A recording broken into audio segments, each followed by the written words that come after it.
We were walking towards an Asian family. There were 7 of them. None of them were higher than my chest. Now, does that mean I think all Asian people are short? No, of course not. I know Asian people are taller than me. I'm just telling you these are the facts of this particular story. So the grandparents passed us, and then the parents passed us, and the children passed us. And my son slowed down, and he looked at me, and he goes, "Do you think Godzilla was just a normal-sized lizard?"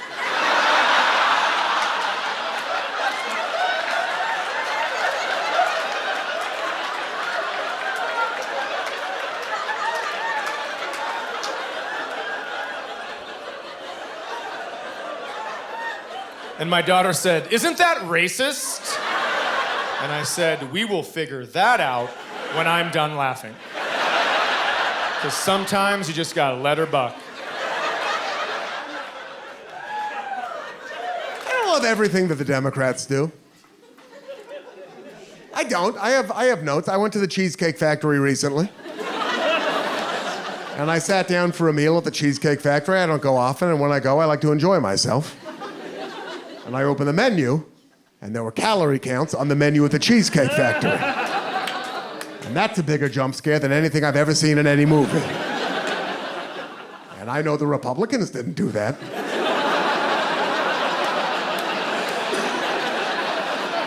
That was us. And I guess the idea there is that they're trying to warn us that perhaps the meals at the Cheesecake Factory are not the healthiest meals available. And I think we all realized that when we agreed to eat at a restaurant called the Cheesecake Factory. Factory is the healthiest word in the name of that restaurant. But let me offer you some advice that I wish someone had offered me before I had children, because I didn't know this, which is this. When you're traveling with your family, when you have children and you travel with said children through the airport, you can be randomly selected by TSA, who will suddenly decide to start peppering your children with questions to make sure that you are not kidnapping them. How fun's that? And I didn't know this was even a thing until it happened to my little family at Denver International Airport.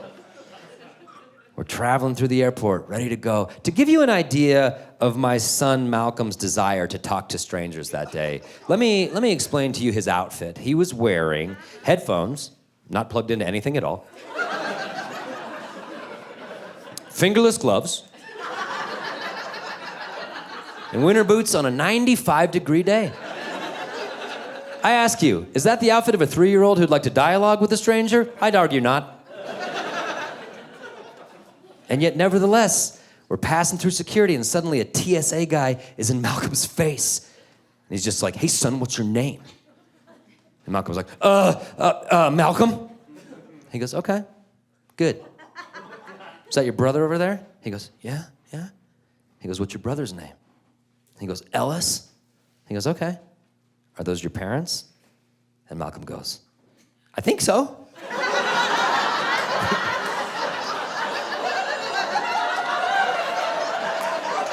Can you think of a worse answer than "I think so"? No is actually a better answer. No is like, it's an uncle, it's a godparent, produce some paperwork, get to the bottom of it. But "I think so." That's what they've been telling me since they took me from the campsite 4 days ago. And when I say otherwise, they hit me so very hard. So "I think so." And we were like, "Malcolm, tell that dude where your parents, what are you doing? Tell him, where are your parents?" And the guy's like, "Son, I'm gonna ask you one more time, and this is very important. Are those 2 your parents?" And Malcolm goes, "Uh-huh." Like clearly under duress. "Uh-huh, mm-hmm." And then they just let us through because they're TSA and they're inept. TSA is like, "Hey, what if we took the crew of a Times Square McDonald's, put them in charge of global security? What's everybody think? Good idea or not?"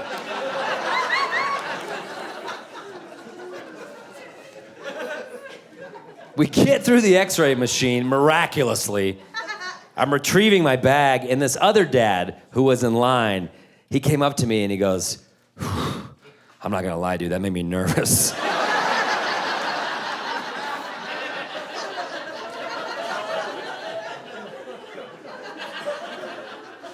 I go, made you nervous? If I don't get these 2 to Reno by Tuesday, I'm out $150K. That's my year, bud. That's my year.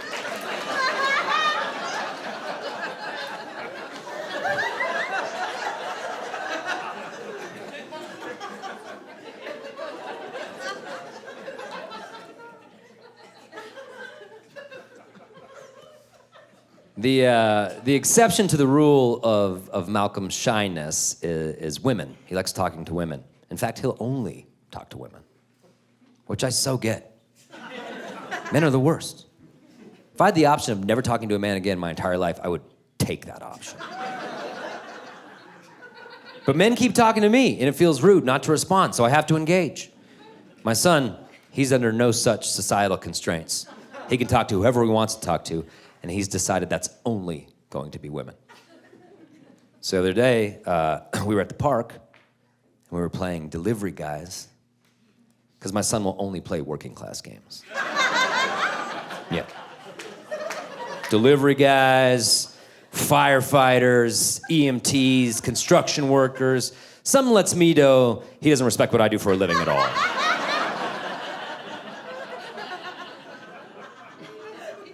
So we're playing Delivery Guys, and a woman comes running through the park, right where we're playing. She's got earbuds on, she's jogging, she's minding her own business, and my son Malcolm, he just goes, "Hey, you!" Yeah, like real Delivery Guy energy, you know? Just cat calls her, "Hey, you!" And she stops and takes her earbuds out. She's like, yeah, yes? He goes, "We're Delivery Guys." She goes, "Oh, yeah?" He goes, "Yeah, my brother, my dad, me, we're Delivery Guys." And she goes, "Well, what are you delivering?" And he goes, "We're on a break."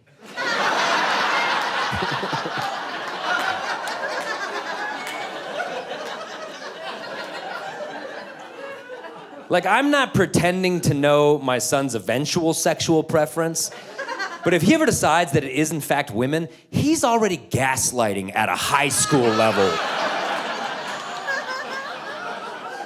Once he figures out that women love it when you tell him to smile more, he's gonna crush.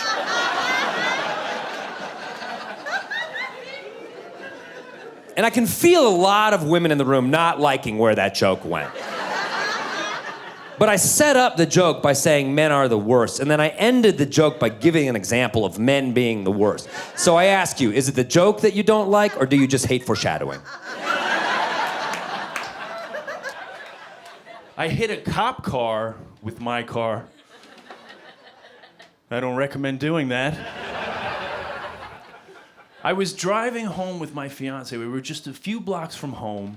We were passing by this cafe that I go to from time to time. I noticed it peripherally that they were open later than usual. So I turned my head like, oh, they're open later than usual. When I turned back, the words police were getting closer and closer. I rammed into the cop car's bumper, and my fiance, to her credit, didn't say anything, but I could just feel everything she was thinking. I was like, you're right. You're absolutely right about all of it.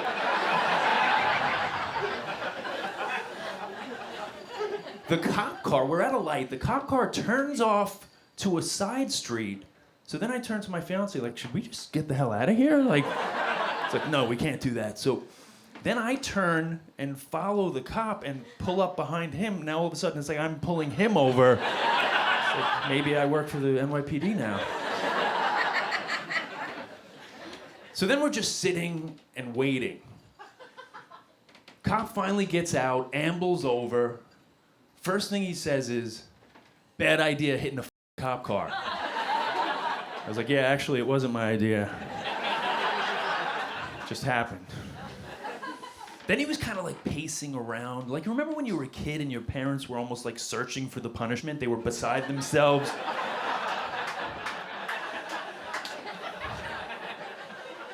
So I'm waiting. Finally, he's like, fuck it, I don't want to deal with this. I was like, that was my solution.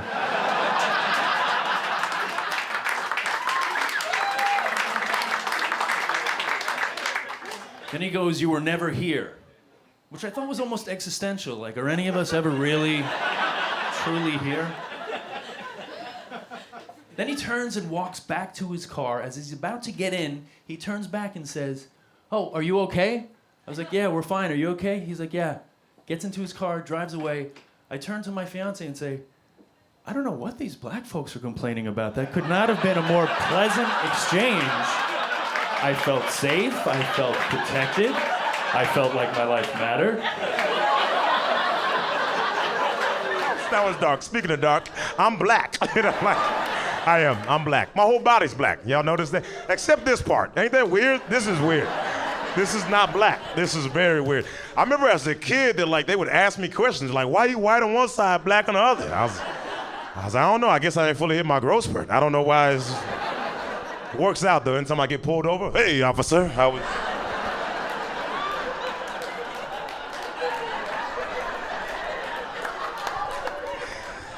I understand you don't want to give me that loan. Before you say no, I just...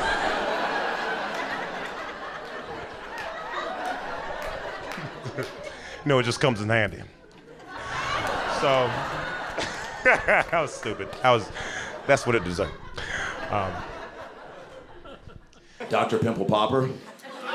Another good one that makes you feel good. Again, we have these down days, these down weeks. Life gets tricky, man. People don't talk about it enough that just how much certain shows can just give you that mood boost that you're looking for.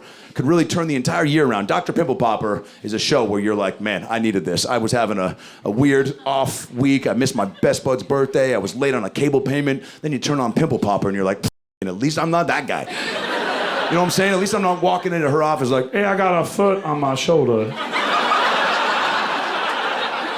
You got any cream for the shoulder foot, Dr. Pimple Popper? It's like, Jesus, Grover, how'd you escape Sesame Street? Got out of your contract? I like saying thank you to the pilot when I walk off the plane. I like doing that. How many people say thank you to the pilot when you get off the plane? All right. It's a decent amount, but it's not everybody. What's wrong with you? Why are you gonna be a jerk? That's all they want. That's all a pilot wants. If you fly, that's the first thing. As soon as they park, the door just flies open at the front. They're just like...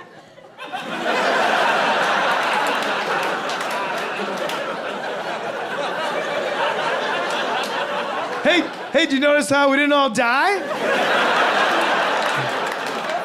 You're welcome. You're welcome for that. I did that for you. And we all just shuffle off in our pajama bottoms and Crocs, like, don't make eye contact with me. So rude. That's all they want is the thank you for that job. They're up there. They're tucked in up there. They are tucked in with dress shoes the whole time. And we're back there with like half a in sweatpants, like, nodding off on pills and tiny bottles of booze. They're wearing a goddamn sport coat up there for you. You ever look in a cockpit? It's a panic room. It's just a chamber. It's a chamber of anxiety for anybody that doesn't know. And they know all the buttons, all the switches. They know what to do. The windshield, that's arbitrary. That's for us. If a pilot sees something wrong out the windshield, we're dead. We're already dead. Like nobody's gonna get on a plane without a windshield. That's for you guys to feel all right. If something's going wrong out there, we're fucked, man. We're straight up. I'll tell you that. At the beginning, they get in there and just know. They're like, every switch, like, don't die, don't die, don't die. Will not die. We won't die here. Won't die if I do that. Better not die, better not die, better not die. Oh, here's the big old good luck lever. We need that. Don't die. Almost, if I didn't do this, we would have definitely died. Look, thank God, don't die. And here we go, not dying. And then we all just hung over, shuffling off like the landing was a little choppy. I don't know. I also have a 14-year-old daughter, and I gave her a chore list with 3 words on it, and she goes, "Where's your chore list?" You ever had a kid say something to you that then they're serious, but then you almost ruin it because you laugh? That's when I was like, oh, God, what? And I just go, what did you say? And she goes, where's your... She slowed it down like I actually didn't hear her, you know? So I said, you know everything that happens in this house to make this home operate? Subtract the 3 things I asked you to do, and that is my chore list. Remember when you woke up in a bed, warm and not hungry? Check, check, check. I did that.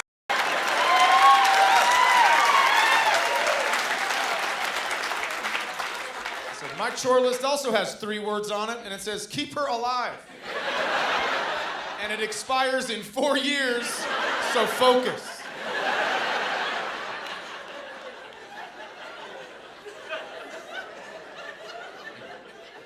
She's 14 now. When she was 12, I started listening to podcasts about periods.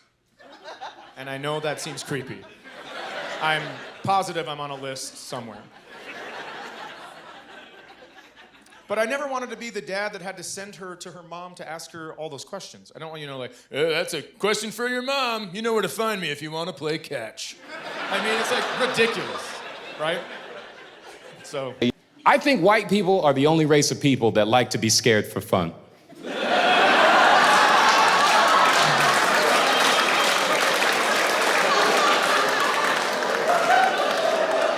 Like, you feel me? Not an attack. Doesn't make you bad. Makes you interesting. But not bad, but bungee jumping, skydiving, swimming with sharks, these are torture tactics. Some of you pay for them. That's a curveball. I just think white people get to have a different relationship with fear. Doesn't make anyone bad. I just think it's an interesting observation. White people can have a different relationship with fear. Like, I think white people are the only people you could walk up to and just be like, hey, you want to do something scary today? And y'all won't just outright say no. You feel me? You'll be like, well, what do you got in mind? You feel me? But like, you go to anybody of another race, they're like, no. But like, white people have follow-up questions sometimes. They're like, well, what are you thinking? Okay. Look at roller coasters, right? Theme park owners know white people love being scared so much, you'll pay for a picture of your own face terrified. That's their business model. That's how reliable it is. They were like, yeah, that's where we're gonna get the rest of the money. I've been in so many white homes and seen a framed picture of the entire family terrified. Why? Why is that even a thing? I haven't been in one black family's home and seen a picture of 4 black people absolutely terrified. And they're like, yeah, that's the time I got stuck up at gunpoint, right there. That's us. This is where I tried to sell my kids for my own life. So wild to me, man. And understand what I'm saying, because I understand I'm generally speaking, right? I'm speaking in generalities. I understand there's special case scenarios for everything. So please, like, I'm not being irresponsible with this. Just be on the same page with me. I'm just saying, generally speaking, though, that kind of holds true. I'm saying, generally speaking, I feel like white people feel fear so rarely that y'all schedule it as a vacation activity. Like, you feel what I'm saying? Like, literally put it on a schedule. You're like, at 12, we're gonna have lunch. At 1, we're gonna pet a tiger. You're like, what the f*** are you talking about? A tiger? Huh? You know what no one black has ever said to me? I wanna go on a safari. Not once. I got so many black friends, no one's ever wanted to go. It's our country, and we're like, nah. But I have so many white friends that want to go. Doesn't make them bad. I'm just saying it's an interesting difference that you can spot and go, oh, okay. Why doesn't a safari sound insane to everybody? I didn't realize it was something we were so, like, polarized on. I thought we were all of the same mind, like, that's f***ing crazy. And apparently, we don't agree. I never understood, like, why it isn't crazy. You want to go to the zoo without the walls? That's what we want to do? You want to take away my favorite part of the zoo? The part where they can't get me? That's what we're taking away? Oh, all right. Every time I go to the zoo, people are looking at the animals. I'm looking at the structures. I'm like, that's a good wall. Like that net. Love that glass. I've never understood it. Why doesn't a Safari sound dangerous to everybody? It's not even a safe web browser. You feel me? You ever open up Safari in front of somebody with Firefox? Like, what the f are you doing, man? Having a disability it's interesting because people always want to help me with stuff. And that's so kind. I do appreciate it. But here's the deal. For the most part, I got it, you know? And the other thing about me is I'm not afraid to ask you for help. Like, I know my limits. Like, let's say there's a pot of hot soup that needs to be carried. I'm like, hey, please, you know, thank you. Hey, I appreciate that, man, thank you. But what I've come to find is that more often than not, people are like, hey, can I pour that for you? And then they spill it, and I'm like, well, I could have done it.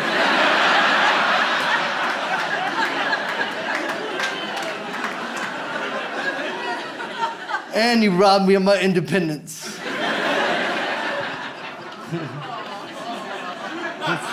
That's actually the funny part, guys. Cheers, everyone.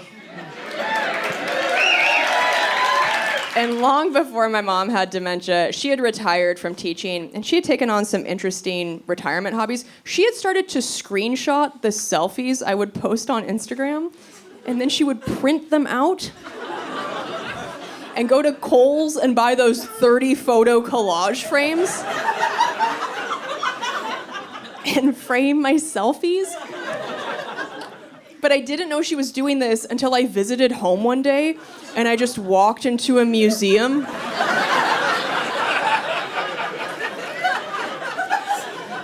Of my narcissism.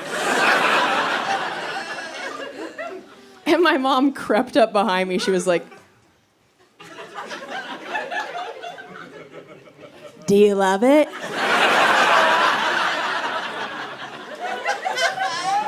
What is this, a haunted house? This is horrifying. I'll never take a selfie again. This is like an intervention. But here's the thing. Nobody had taught my mom how to crop a screenshot. So all of these printed, framed photos show her phone battery percentage.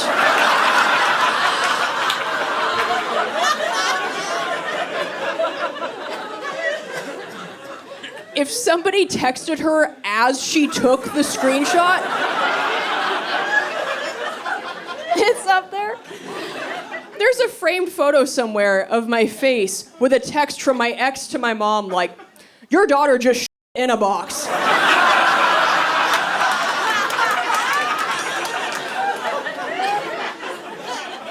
Please advise. You know, there was a thing I read recently that was, there was a woman in Decatur, Georgia. She heard some buzzing. You're gonna love this one then. She had 120,000 bees living in her ceiling. This is true. You can Google it later. Just put in 120,000 and bee, it'll autocorrect bees. And I don't know about you guys, Denver, but I feel like if I see 5 bees, I'm like, there's a lot of bees here. We should do something about our bee problem. But you know, me, maybe I'm some liberal coastal elite mother who notices bees, you know? Well, let's say 10,000 bees. Wow, 10,000 bees coming and going from your house, doing what they do, eating leaves and shit. I don't know much about bees' lives or what they eat. That definitely seems like enough bees to be like, bees. No? What about 20,000 bees? That's 2 times 10,000 bees, which already seemed like a lot to me. No? 30,000 bees? I I talked to a bee person. 30,000 bees is 9 pounds of bees. That's a healthy baby boy of bees. Definitely seems like enough bees to be like, we have bees here. No? 40,000 bees! 40,000 bees! That is a golden doodle of bees. Woof, woof, there are bees here. No, we're not noticing them yet? 50,000 bees, 50,000 bees. That's Dodger Stadium of bees. Each bee has its own seat. Adorable, but a lot of bees. Empirically, a lot of bees. What, 60,000? What are you talking about, 60,000 bees and we haven't noticed them? That's a Nissan Juke filled with bees. They're packed in tight. They're holding each other, tip to tail, tip to tail. They could drive the thing if they could figure it out, but they can't because they're bees. Nary a peep from this woman at 60,000 bees. It takes 2 Nissan Jukes filled with bees before this woman is like, there appear to be bees here.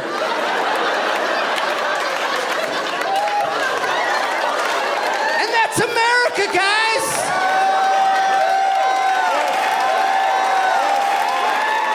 And if you get to the point in your life when you wake up one morning and think, you know, I need a chimp. You're doing too much. Chimpanzees are horrible animals. If you've ever read a newspaper story about someone who's been attacked by a chimpanzee, the wounds are always horrific. And they're always the same. Because chimpanzees are born with this thing called an attack protocol. Chimpanzees are born knowing how to kill you. The first thing a chimpanzee does when it attacks you, and I'm going to tell you, I want you to know.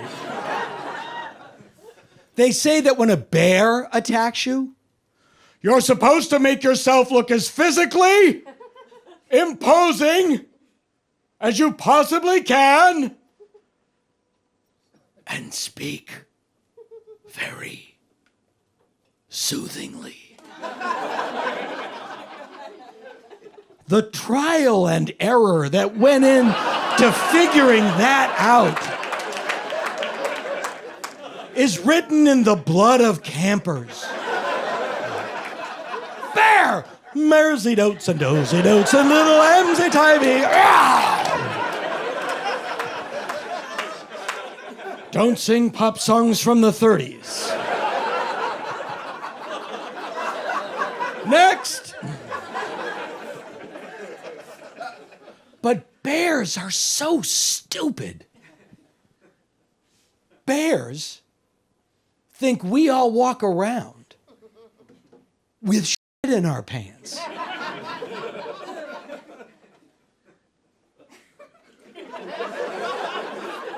Because everyone they've ever caught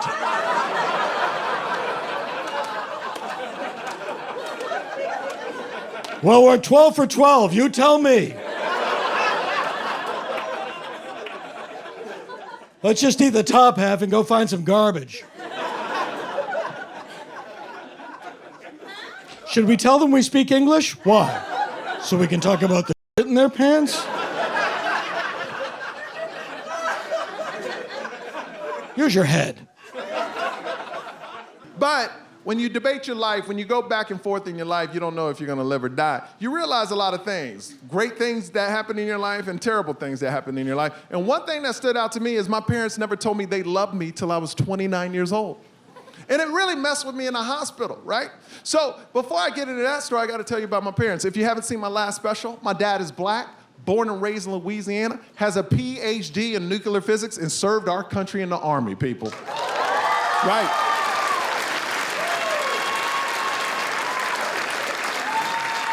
Now, in the last special, he was 75. Now he's 78, and he hasn't changed. He's still black and has swag. He still walks around the house like this, you know what I mean? And he's always laughing like, yeah. And always pointing at random shit that's not there. Just like, Now, my mom, she was born and raised in Korea, South Side.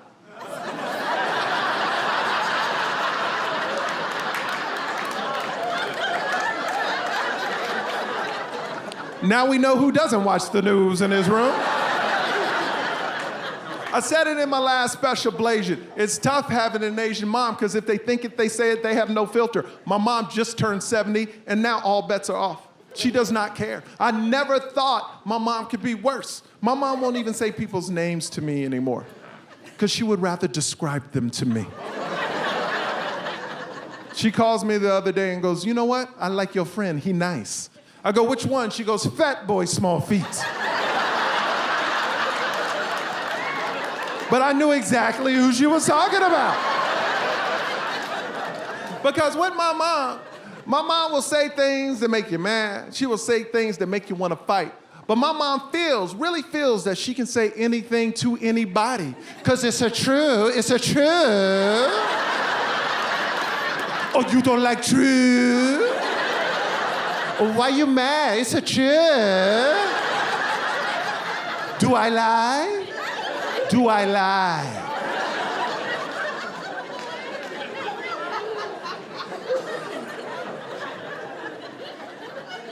My mom got in a fight with my wife. Now, full transparency, my wife cooks like once every couple of, once.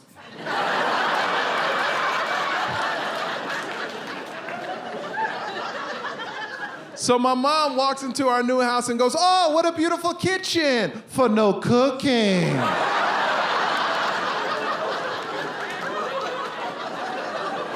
I go, Mom, you can't say that in my house. Nuh-uh, not to my wife. She goes, why? It's a true. You don't like true? And then to me and my wife, she goes, do I lie? Do I lie? I look at my dad for help. He's like, walk away, son, walk away.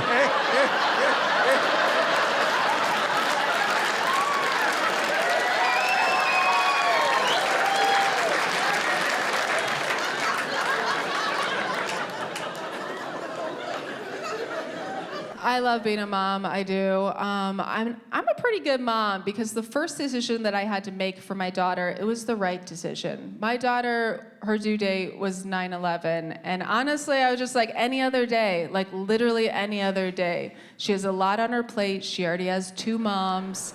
We don't need to give her a September 11th birthday. So I went in there and I told the doctor, I was like, hey, can we either like speed this up or really slow it down? And he was all for it in a way where I was like, this seems wrong.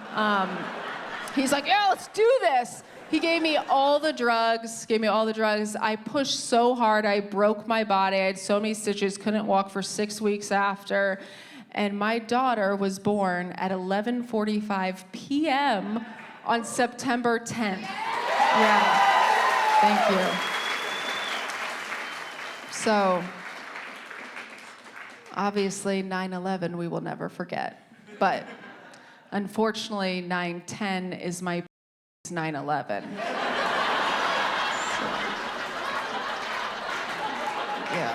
It's such a crazy time to like be a parent because we're doing things so different, right? Like now you can choose your parenting style like you used to choose a Mortal Kombat fighter. Our parents only had one style. It was survival. That was it. They just had to make it through. But we chose conscious parenting, me and my husband, conscious parenting, which is annoying. I'm not gonna lie to you, it's annoying because it's not permissive. It's literally realizing every way in which you affect a tiny human life. And you have to be so aware of everything, and it's so hard because you want to fight them. You know you shouldn't. You know it's not their fault, but you find yourself getting frustrated at the craziest things. Because I would just be like, why can't you use a spoon?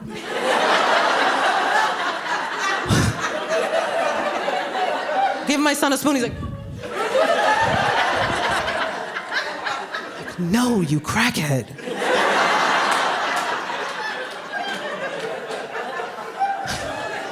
It's just yogurt everywhere now. And the stakes just get higher and higher as you go along, what you have to teach them, what you have to be patient with, because now we're at potty training. Literally, there was one time my son made full-on eye contact with me as he pooped on my living room floor. And as a conscious parent, I was like, way to listen to your body, little man.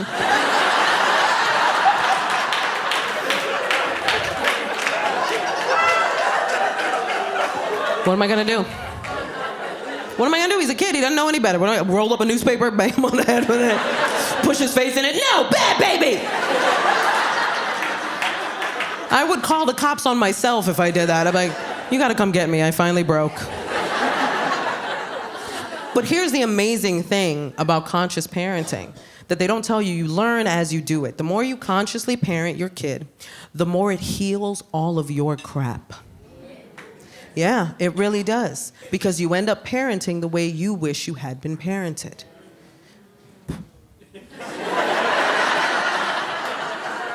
I found this out in the moment with my son because we do affirmations every morning. I know, it's adorable. Don't get it twisted, it's Snoop Dogg affirmations. I want to thank me. No, it's a great affirmation.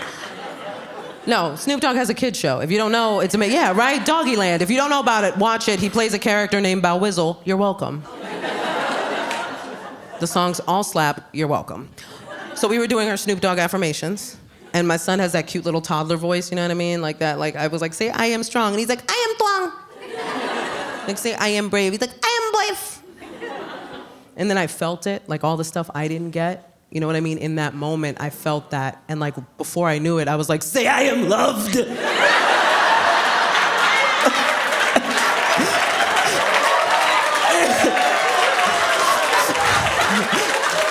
I gotta call your grandma.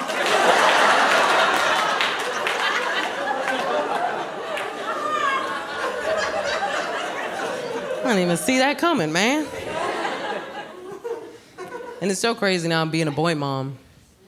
Because the microscope is on us, man. We are underneath such a microscope, everything we do. And I'm fine with it, because I think if we change the game, we could really change how things work out in the world. I really do. I don't mind it, you know what I mean? And my girlfriends were on it right away. The second they found out that I was having a little boy, they were like, it's all up to you. You gotta fight the patriarchy. And I was like, can I teach him the alphabet first? I can, I just gotta be real intentional with it, you know what I mean? Like, A is for accountability, B is for bodily autonomy, and C is for consent. Repeat it to mommy.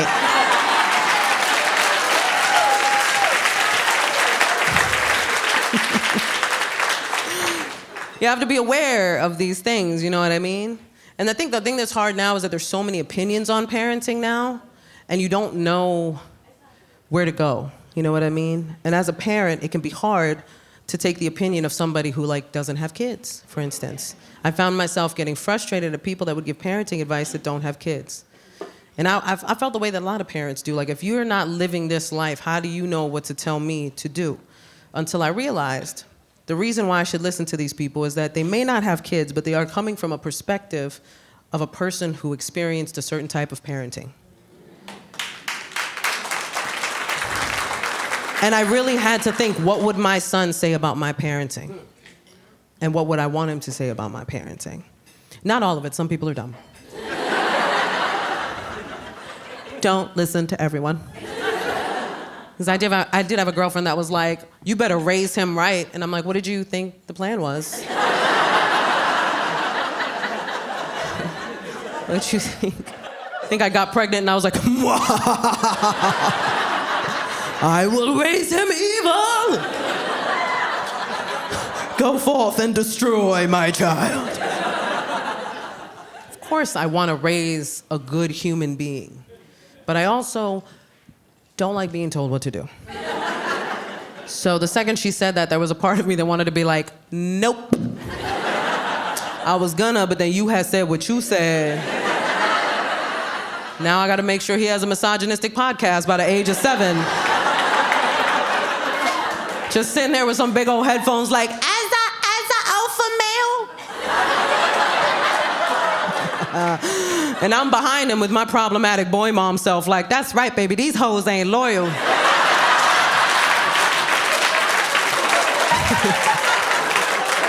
It's just me and you forever.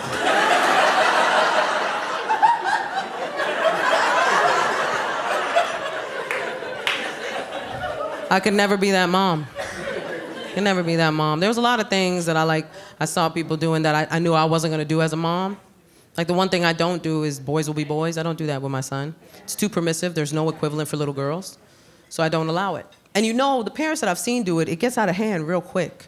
You just know it's gonna snowball to bigger things, like boys will be boys. He stabbed the babysitter. He's a boy. He's learning to express himself. And I know you're not supposed to judge other parents, but I do. I do.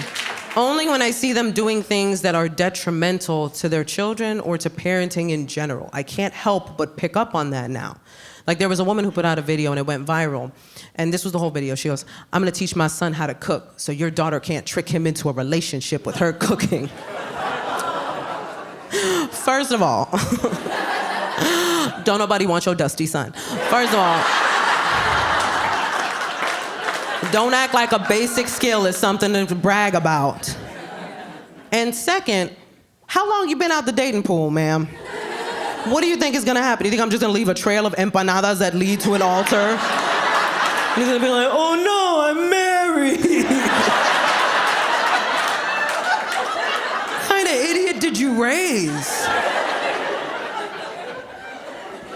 There were so many things, and when, me and my husband, when we talked about how we were gonna do this, that we decided we were just not gonna do, right? And there were certain things we promised ourselves that we would do. Because there was a lot to consider. Not only do we wanna raise a good human being, but also, my son is multicultural. Like I said, he's mixed. He's half Puerto Rican, half white, hard tea.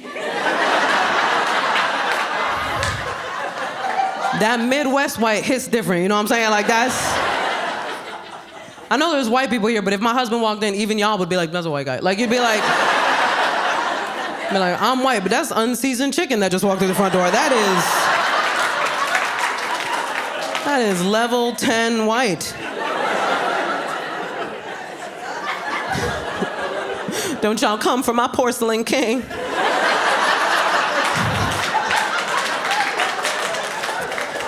There's a couple guys in the audience that are like, porcelain king. I'm gonna use that later. But I had to think about that, man. Like, my son is mixed. Or as I like to say, his DNA's been colonized.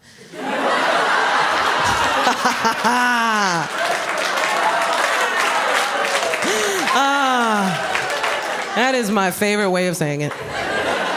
Because people are always like, wait a minute. She snuck in history. I have to think about that, though. Honestly, as the mother of a mixed child, I have to think about the fact that a lot of his childhood is going to be me explaining my half of his makeup and the history of those people. And I know he's gonna have questions, because all kids have questions, and I'm petrified.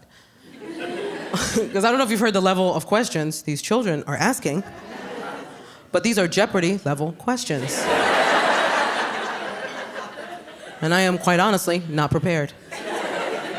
I'm just waiting for the day where he's like, what happened to the indigenous people of the Caribbean, Mommy?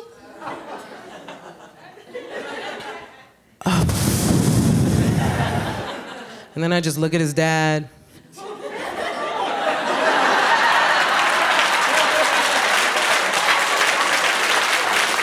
This is your time to shine, sir!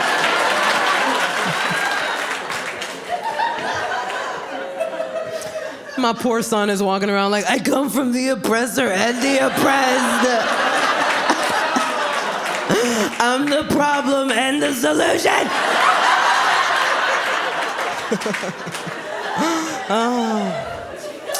I'm like, that's right, baby. Also, don't take no blankets from daddy's side of the family. If you got that last part,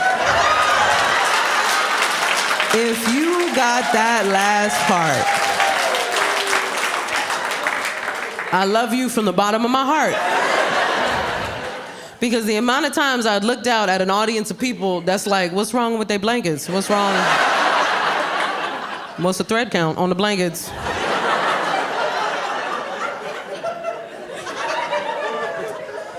I'm proud of my son. He's doing great. He speaks English and Spanish. And yeah. Humble brag. And really, look, if you're in the audience and you're Latino, Latina, Latine, Latinx, any of them, and you don't speak Spanish, that is okay. It doesn't make you lesser. It doesn't mean that people should make you feel lesser. Yeah. And this is strange, but my entire family and I, including my mom, are actually world champion foosball players. Yeah, thank you. And my mom is in the Foosball Hall of Fame. Yeah. But every time my mom gets a new nurse, the nurse will always ask her about her life. And my mom always goes, well, I'm in the Foosball Hall of Fame.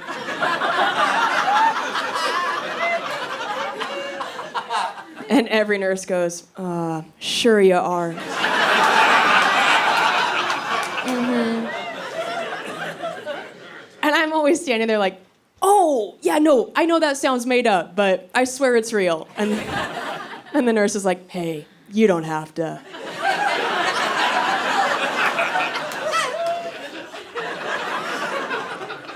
And I'm like, lady, I swear to God, I can show you her trophies, I can show you a video of her playing. And that's when the nurse starts to look at the other nurses like, oh, does the daughter have dementia too? It's like a T-Mobile family plan of dementia. It's like too weird to believe. And my mom growing up was also somebody you did not want to cross. My parents got divorced in the 90s, back when there were home phone answering machines. And before the divorce, our answering machine message was my dad saying, you've reached the Cooks, please leave us a message. And then after the divorce, my mom had changed it to her just blasting Alanis Morissette's You Oughta Know.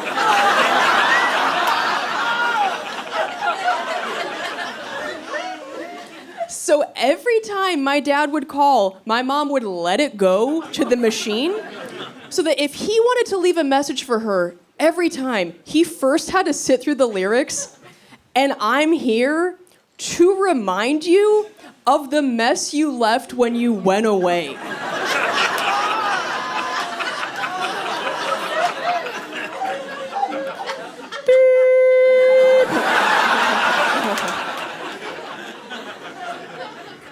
I mean, that's a bad move right there. That takes balls. Because it's not like that was just the message for when my dad called. That was the message for literally anybody who called our house. So after a while, we started to get messages from people like, hey, this is Dave from Blockbuster. And I'm here to remind you.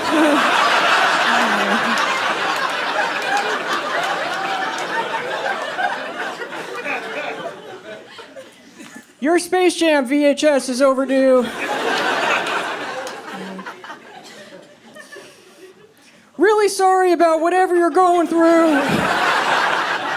First off, I realized when I moved back to the suburbs, I came in with the wrong energy because I came in with city energy. I was living in Los Angeles for just about 17 years. And if you, like, city energy, as you may know, like, you just get real used to things that you shouldn't be getting used to. Like, you shouldn't be casual about some of the stuff that's happening. But you do, because you're in a city, and that volume just slowly gets turned up, you know, just frog into boiling water, until you're just coming in just real loose, saying shit like, man, that guy with the sword is out in front of 7-Eleven again. He's always saying something wild like, and I'll do it again. I don't doubt you will, my man. I'm sorry, sir.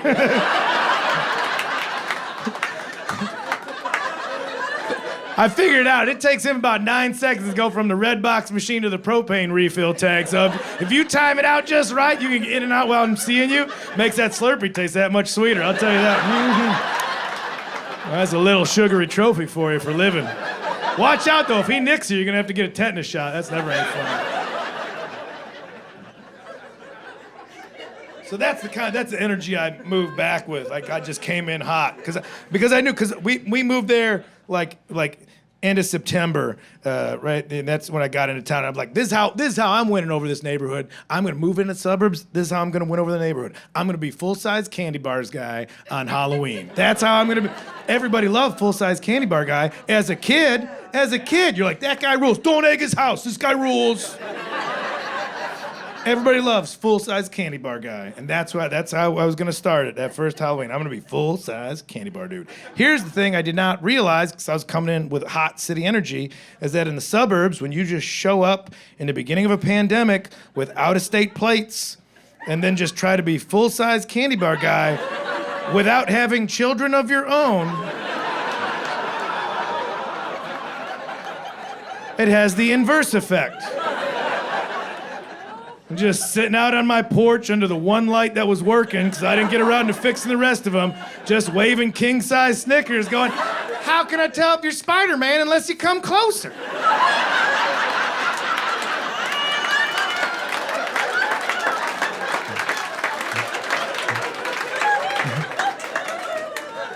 Just waving children in like I worked the ramp at the airport. Like,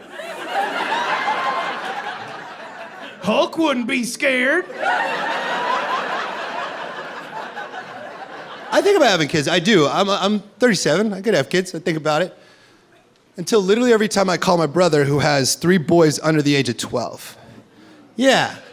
Every time I call him, 30 seconds into our phone call, his entire life turns into the back half of the film Point Break. We'll just be chatting along, and then out of nowhere, he's like, 1 second, what's in your hands? Show me those hands! One's on the roof, one's on the roof. Where'd you get a Nixon mask?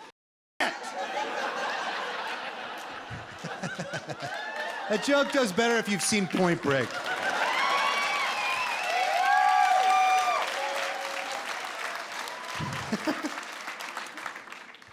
I think it's crazy how quickly in life we separate children on whether or not they have a chance at life. We do. You may be like, what do you mean? What I mean is reading groups. That's when there's 6 and we're like, split them up. These are the maybes and these are just keep them busy.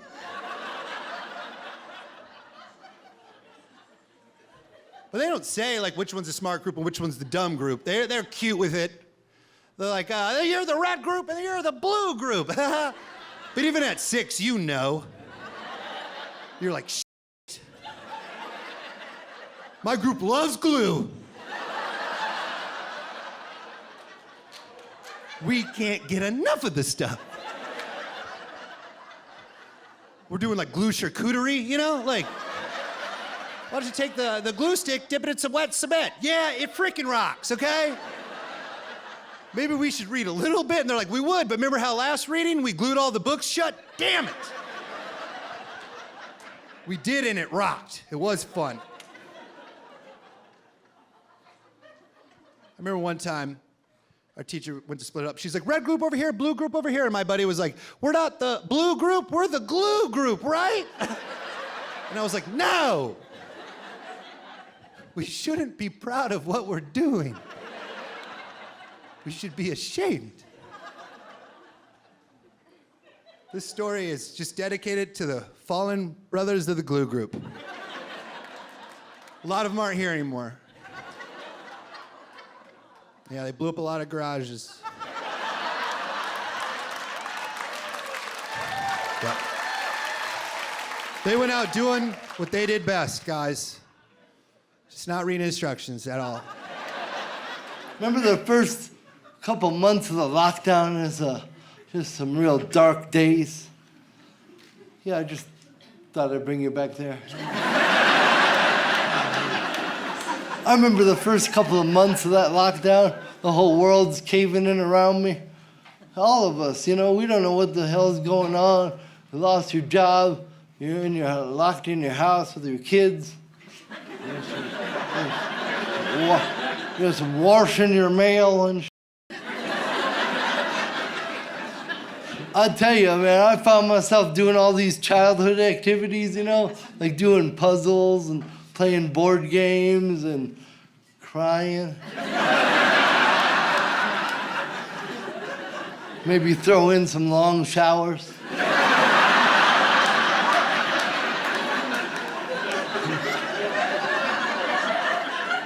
Sometimes I'd cry in the shower. Just multitasking. I'll tell you this about the pandemic, like, I would rather cry than do a puzzle. I'd rather eat a puzzle. 1,000 pieces, no problem. And then in the morning, I at a rustic farmhouse.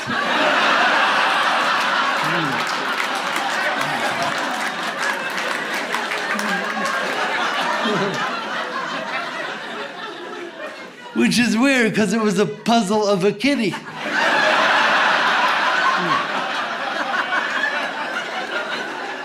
Something ain't right down there. Something's off.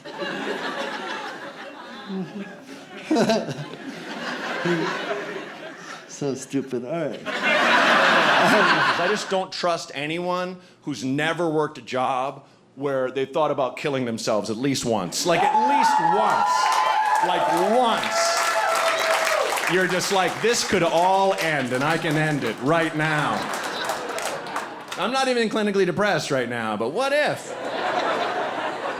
What if I just killed myself, That thing where you're like, God damn it, I got 5 hours left in this shift. Or,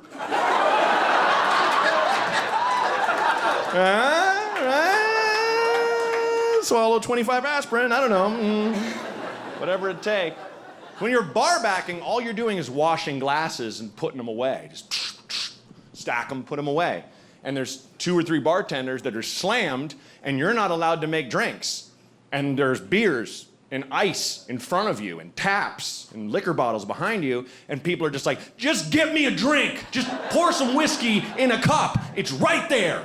There's a beer right there. God damn it. You're like, I can't. Please stop yelling at me. I'm not allowed. I'll be fired. Please, sir. What are you, a stupid monkey? You're just like, God damn it.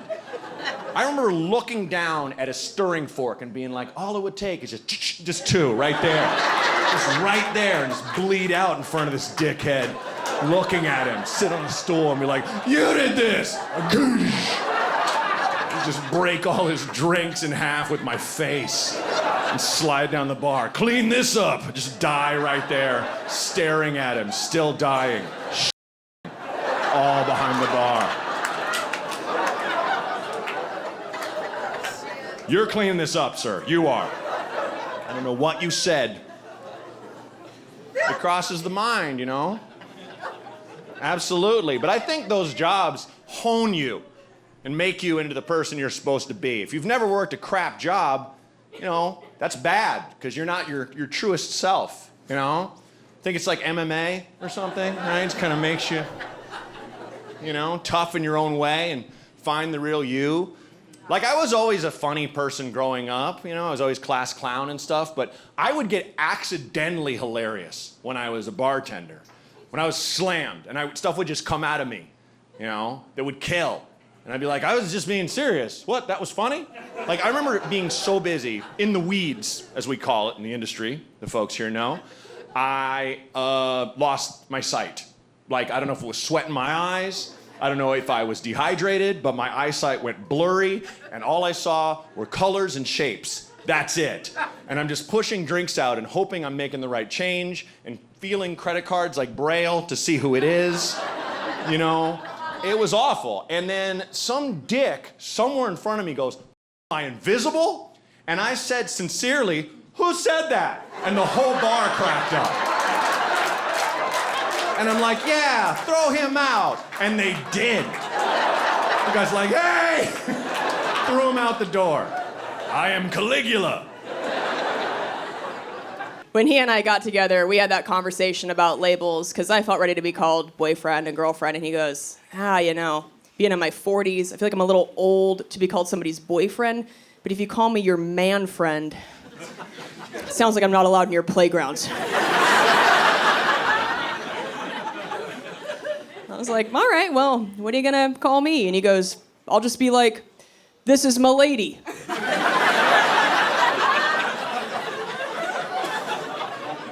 And I was like, well, we're not at a Renaissance fair. So, no. Also, I can't use the equivalent of that. I can't be like, Mom, Dad, I'd like you to meet my lord.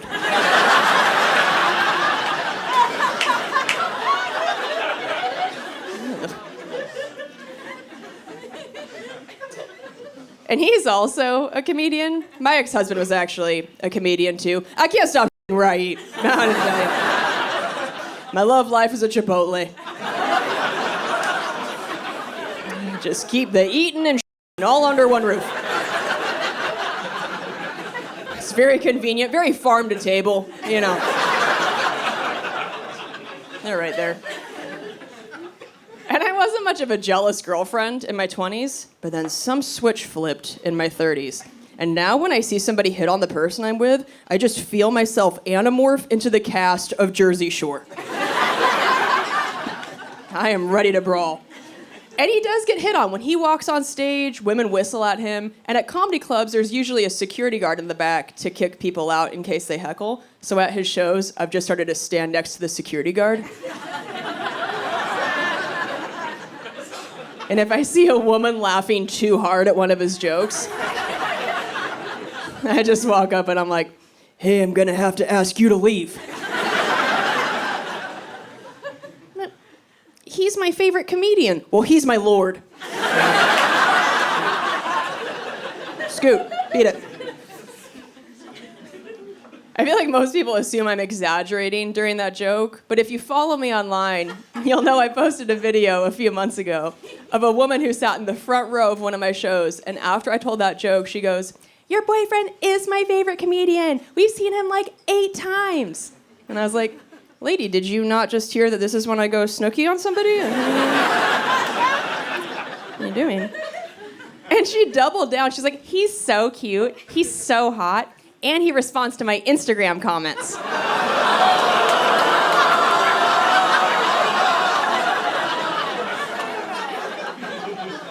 And that's when I took out my hoop earrings. All the men in the crowd were looking around like, Jerry, Jerry, Jerry. It's like, yeah, time to f*** around and find out, madam. Get up here. I know a lot of you saw me get 3rd place on America's Got Talent. Thank you.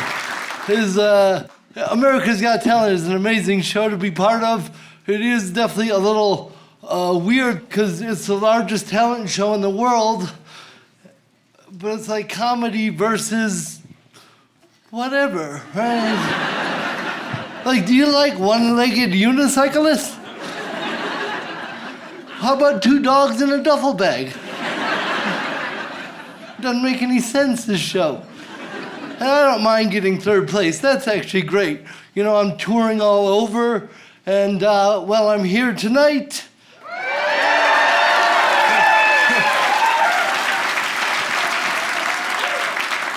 Well, because this is what 3rd gets you.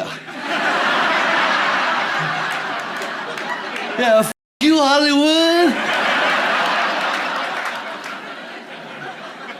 I'm going to Greenwood Village. Yeah.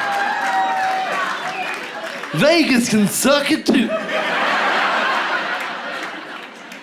I'd rather be here any damn day.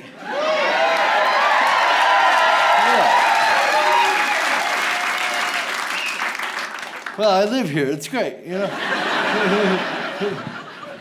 Again, 3rd place is amazing, but the thing is, me getting 3rd place just proves once again that Americans have no idea how to vote.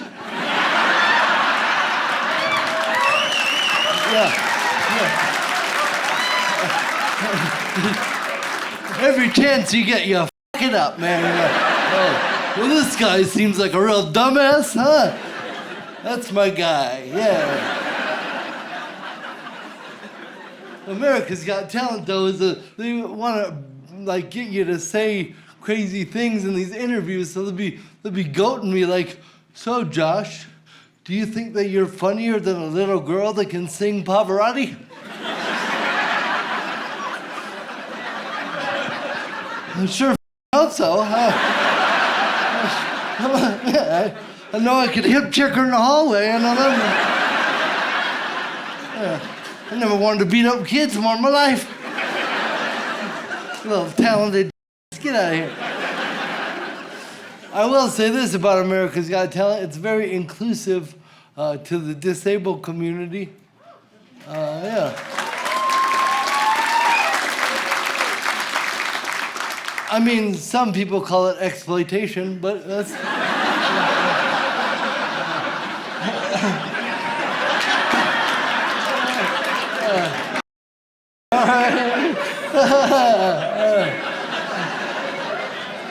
No, it is a very inclusive show. Like, you know, I have cerebral palsy, and there's amazing acts like Cody Lee. He's blind and autistic. Man, he's amazing. Such an amazing talent. And then, like, it just all walks of life, like ballerinas with no arms, and like all the way down to magicians.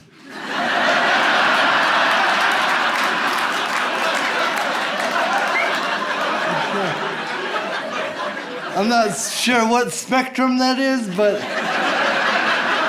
they're definitely on it. Again, I don't mind getting third place, but do you understand how humiliating it is to lose to a magician?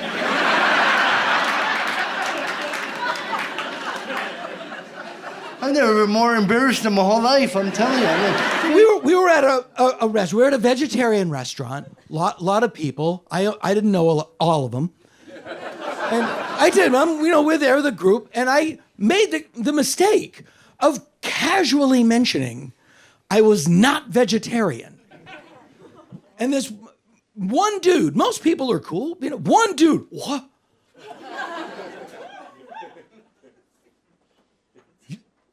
You'll eat a steak? Yeah. Oh, but you don't want to watch them murder the cow. Nailed it. I love my brother. I don't want to watch my parents.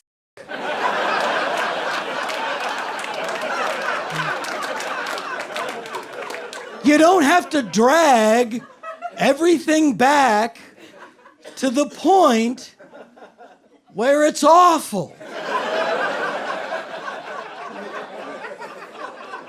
Everything is awful eventually. So I know a couple from back home, back east. The husband did not get vaccinated. The wife did get vaccinated. The husband got COVID. The wife did not get COVID. Do you know why? Because the husband was standing in front of the wife when the wind blew the COVID at them.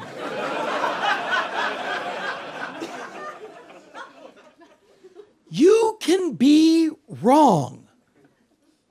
It's okay. When did that become illegal? You can make a mistake. You don't lose time off of your life. I was at a yard sale, not to brag.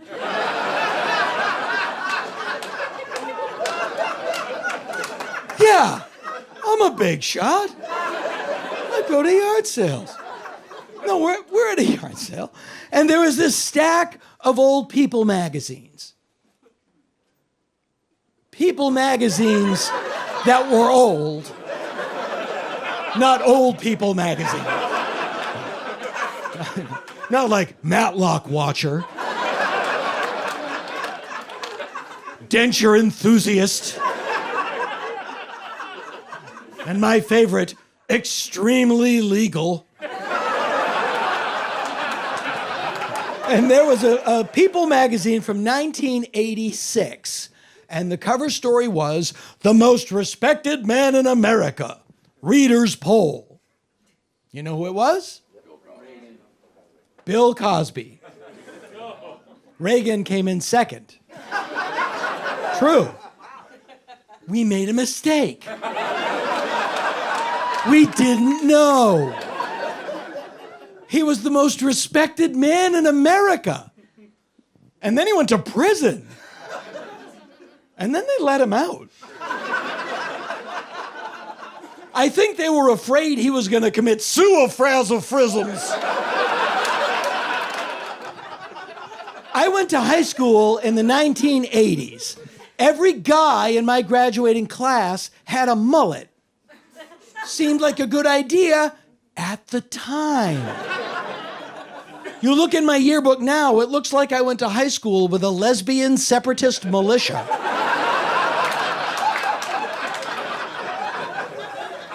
One day we'll be like that about vaping. Seemed like a good idea. The great taste of steam.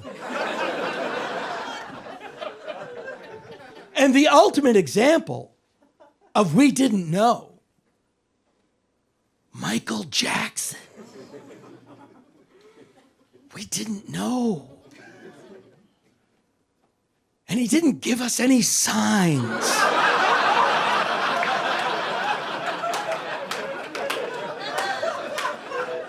Who would have thought that a glow-in-the-dark skeleton who dressed like Napoleon and lived by himself in an abandoned amusement park with other people's children and a feral chimp would have such a creepy dark side?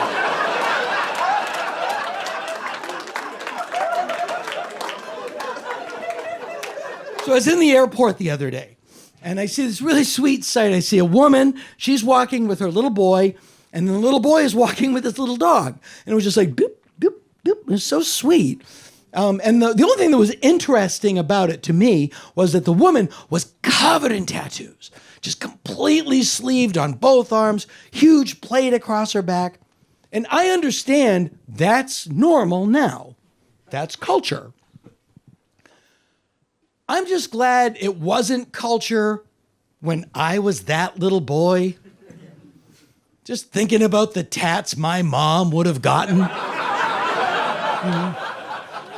Pack of merits and an astrology magazine. Big Gothic font across her chest. Can I have 5 goddamn minutes to myself, please? And don't think I'm not gonna tell your father what you did when he gets home from work. Although God knows when that's gonna be. Because it's Thursday night and he got his paycheck, so he's down at the bar with his friends, buying everybody rounds like we got all the money in the world, and then he's gonna come home and to me that we're broke, like I haven't seen a $20 bill since Johnson was the president. I'm sorry, Mrs. Gould, we're all out of back. Well, find somebody else, I'm still angry. Now, I don't want to be controversial, but I actually think that sports are a treacherous place for little girls. You know, like, I played volleyball against OJ's daughter growing up. Chill, I'm still alive. No, I did. I played volleyball against OJ's daughter growing up after he got out of jail the first time. For murder. It was crazy. He came to like all the games for 2 years after. And I'll tell you what, it was wild being 10 years old and seeing him on the sidelines. Because sometimes after I would score, I'd just look over at him and be like, wow, we're both killers.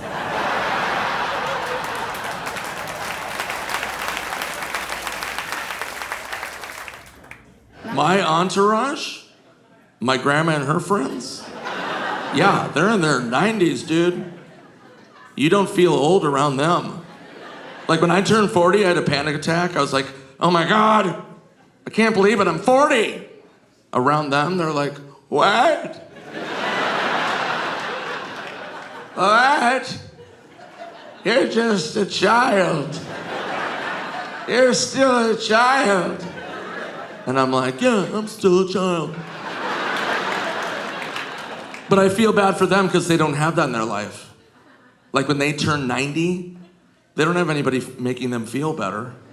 Like they don't have a friend that's like 150 to tell them that, you know what I mean? When they're like, I can't believe it. I am 90. They don't have a 150-year-old friend like,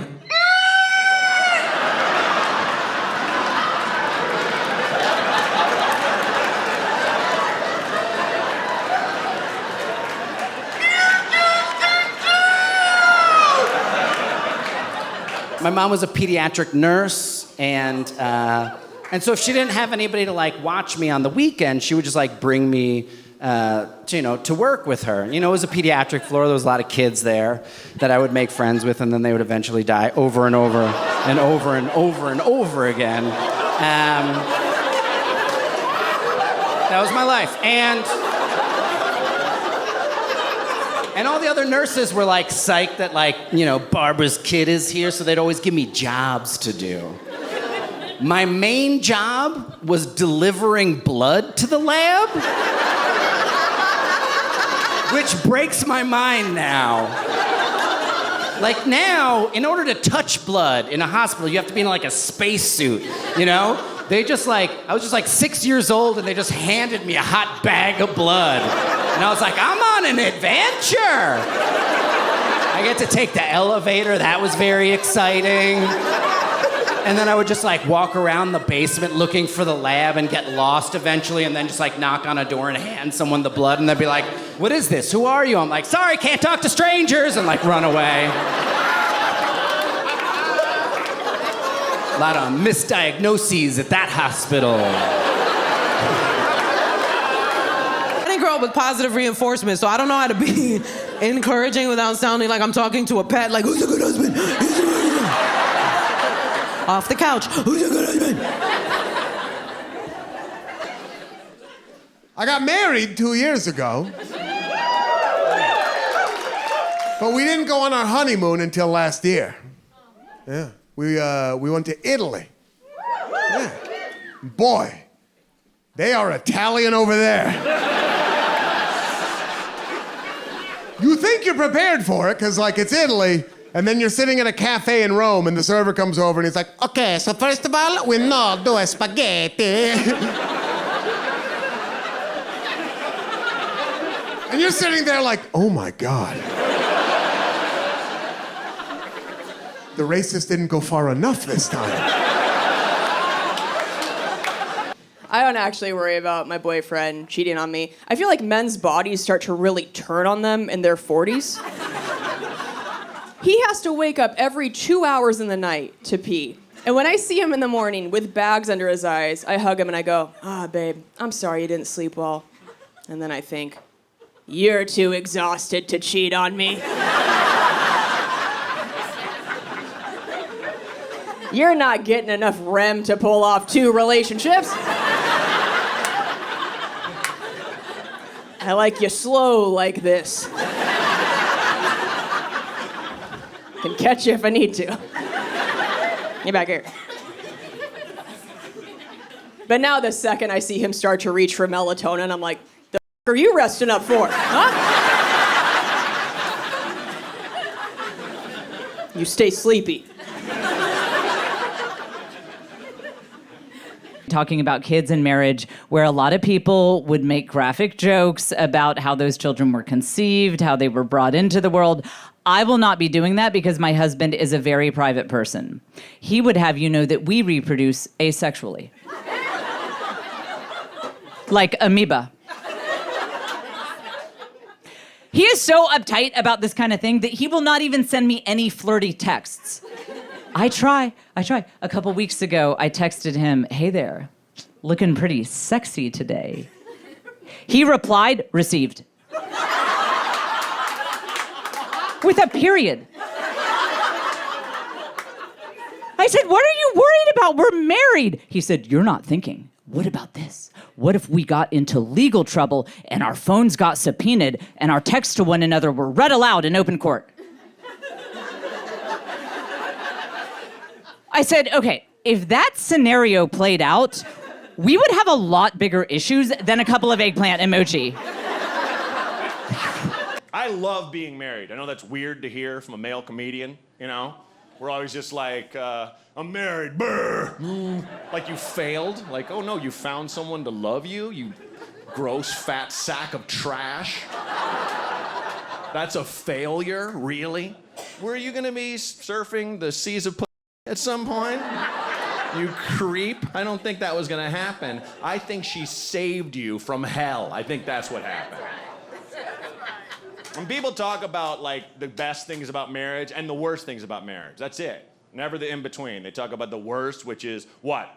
You'll fall out of love with each other, or you're stuck with the same lover your whole life, you know? Oh no. Or, you know, the best, which is you have someone who loves you for the things you hate about yourself. That's amazing. And you have a best friend that you that's cool, you know? That's a good thing. That's a good thing.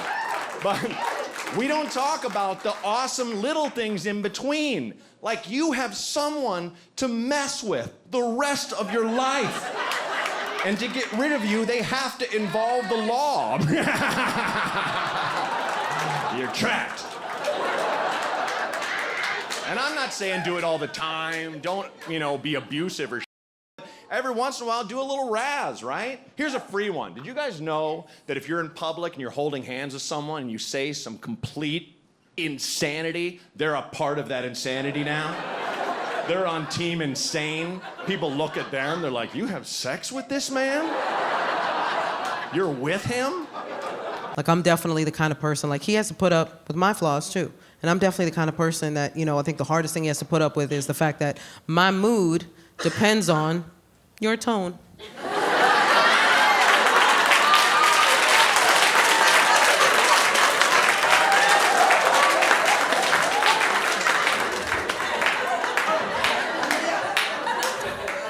You don't have to tell me. I know it's toxic. I'm aware. I'm working on it. It's not fun, you know what I mean? To be the kind of person that's always like, what'd you say? And at this point, we've established that when a woman says, what'd you say? She's not asking you to repeat what you said.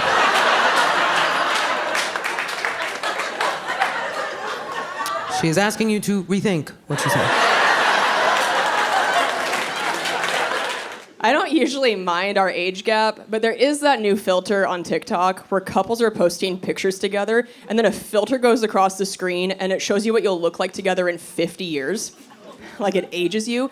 So I did that with a picture of me and my boyfriend, and when the filter went across the screen, it just made him disappear.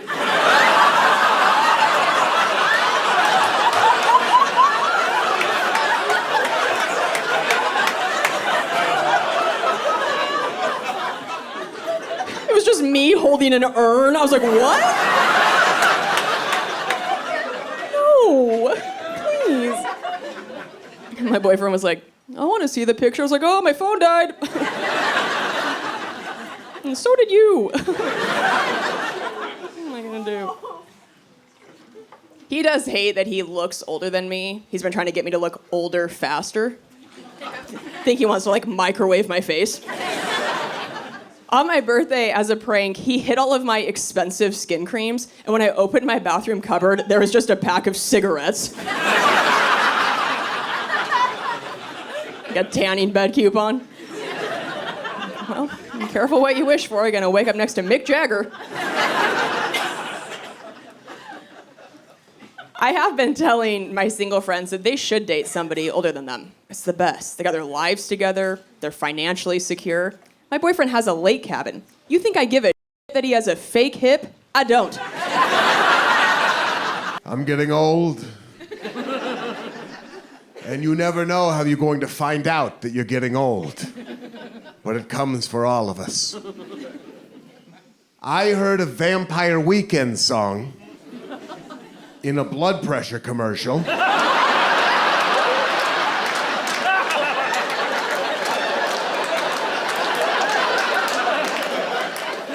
And I am currently on that blood pressure medication.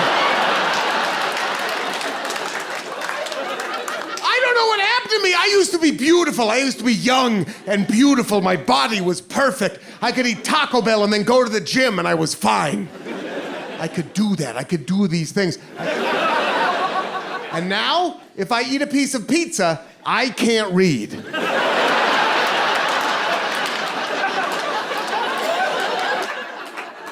He hesitated to ask me out when we first met because I'm 3 inches taller than he is. And he said, I know a lot of women don't want to date shorter guys. I said, when I was single, I was goal-oriented. I said, look, if I can just find a man who is loving, who is supportive, who respects my boundaries by not asking me how much money I spent at Target. I don't care if he played one of the Munchkins in The Wizard of Oz. I'll stuff that man into a baby Bjorn.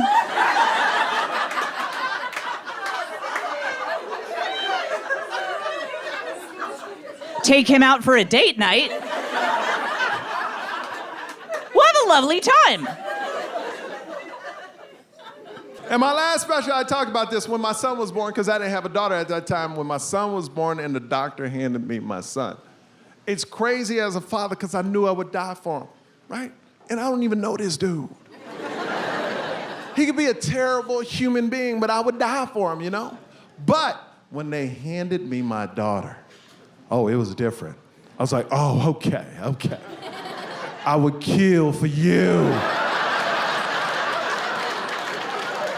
I became a murderer overnight. Because the family dynamic to me is crazy. Like, I would die for my son, I would kill for my daughter. But here's what's crazy. I wouldn't kill for my wife. Because that's not my job. That's her father's job. I don't want to step on anybody's toes. You know, but like, I love my wife, but she's from a different town in rural Tennessee. Like, her blood ain't top shelf or nothing, you know? Like, let's be honest. Like, my wife's blood is like boxed wine, you know? It's like, it's nobody's favorite, but people can handle it in a pinch, you know? My blood's just moonshine made in a radiator, dude. Like, it's just poison. That's all it is, right? So I worry all the time about how my kids are gonna turn out, right? But believe it or not, living in Los Angeles has kind of helped me with this, because like, you live in LA, you look around, you see plenty of rich white kids that are all up too, you know? And it makes me feel better. I'm like, oh, well, maybe it's not about the blood, maybe it's just a crapshoot either way, right? But I gotta say, I feel like that's another way in which they're different is childhood trauma. Because like rich white kids are like, yeah, my mother was never very emotionally available, and I've got a lot of residual psychological scarring from that. And white trash kids are like, I got beat with a tire iron. I have actual scars from that. We were bound to bump heads, man, but we're also both in therapy. And I don't know if you've ever fought with a healthy person. But it's annoying. Because we'd get into these big blow-up fights, right? Where we would just yell at each other, and then I'd storm out, right? And I'd have time to process. And I'd come back in, and I'd be like, ugh. I realize my reaction to the previous situation is based on trauma from a former relationship that I shouldn't bring into this current space. Don't get too excited, baby girl. And then my husband would come in, and he'd be like, ugh. I want you to know that I hear you, and I see you. I was like, I hate us. I don't want to be us, I want to jump us. I don't like us. I come from a family where you flip a table to make a point, you know what I'm saying? Like, this feels too healthy, you know what I'm saying? I got married about a year and a half ago. Thank you. Yeah, it was great. Yeah, thank you very much. It was my second marriage. My second marriage. I'd been married before. And I thought marriage is such a sacred, holy, once-in-a-lifetime thing. Let's do it again. But even though it was my second marriage, it was my wife's first. So you still got to go all in. You know, you can't cheap out. You can't do the Forrest Gump, 6 people in the backyard. You're spending money. You're spending money. But even though it's her first time and it's a big deal, you've done it. It is the second time on the roller coaster. It's like, are you scared? No, it goes up and down and around and dancing and cake. It's fine. It's not a big deal. That's what they do. We're gathered together before God. No, I know. Yeah, it's very good. Yeah. With the ring and the cake and the yeah. Till death do you part. Sure thing, boss. Whatever you say. Whatever makes you happy, boss. That's what they say. Till death do you part. That's just God's way of saying, I can get you out of this.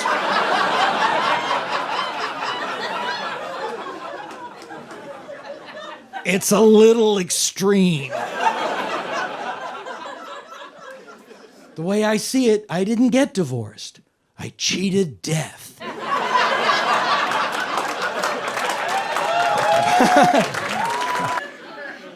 I have 2 kids, and I also have 50% custody of the kids. And, well, if you know anything about that, you know that's a lot of custody.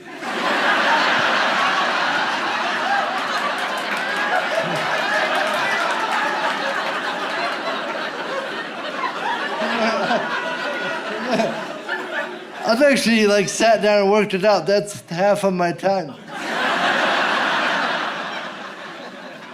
And that's real time. That you don't get back. It's real.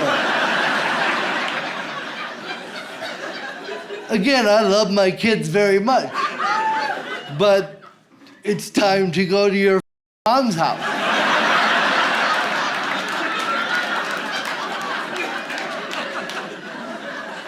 I have a 12-year-old daughter, and she will not shut the up, man. Oh my God. Again, I like her a lot. She's probably in my top 5.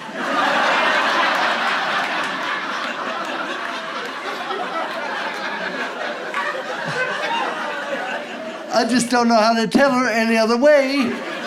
I don't give a flying about Ariana Grande. And I think that's the biggest thing I've learned from this wild ride of being someone not at all cut out to have kids, and yet I have this big family, is whether you're a parent or you're an aunt or an uncle, if you work with kids in any capacity, you have to connect with them in a way that is authentic to you, even if it looks a little different. And it took me a while to learn this. When I was a young mom, I thought that all moms were supposed to do glitter crafts with kids. I very quickly learned that if I ever do glitter crafts with young children again, the only result of that's going to be that I will be the most sparkly person in the psych ward. Cannot do it. But I realized, look, if it involving your family in some absolutely grandiose plan that sounds amazing and exciting, and you have not thought through any details about how you are actually going to make this happen, I am your woman. I spent a lot of my younger years so judged because I didn't speak Spanish well enough for the people around me that I just stopped altogether and didn't learn till I was older. And here's the thing, I'm also 3rd generation. And if you're 3rd generation, then you know what I'm talking about. By the time I came around, everybody had assimilated already. So English was the norm in our household. When my parents were growing up, it was different. They spoke Spanish only inside the house. But that's because at that time, there was something called a gag law, where Puerto Ricans could not display a Puerto Rican flag or speak or sing any patriotic songs. So it was dangerous to speak Spanish outside of the house. So for me, I didn't speak it in the house, only spoke English. So I learned it from all of my coworkers when I started working. And all of my coworkers were Mexican. Yeah.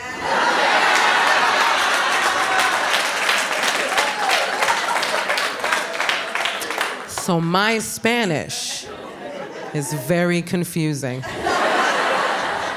Because I'm a Puerto Rican who speaks Spanish with a Mexican accent, but uses Puerto Rican and Mexican terminology. My Spanish sounds like what a ransom note looks like.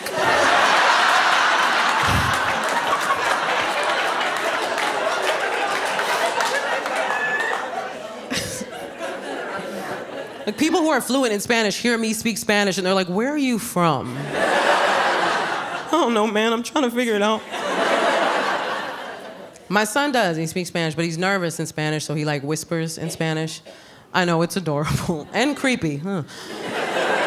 Kids do not know the rules of whispering, so they just like do it whenever. I'll be like washing the dishes and behind me I hear, siete.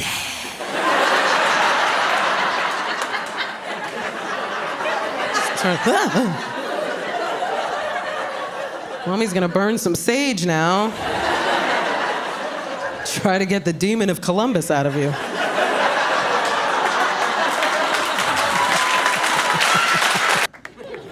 could have been dumb, dude. There's so much dumb out there, man. We're in a new pandemic right now. It's a stupidity pandemic, okay? There's a whole lot of dumb out there, all right?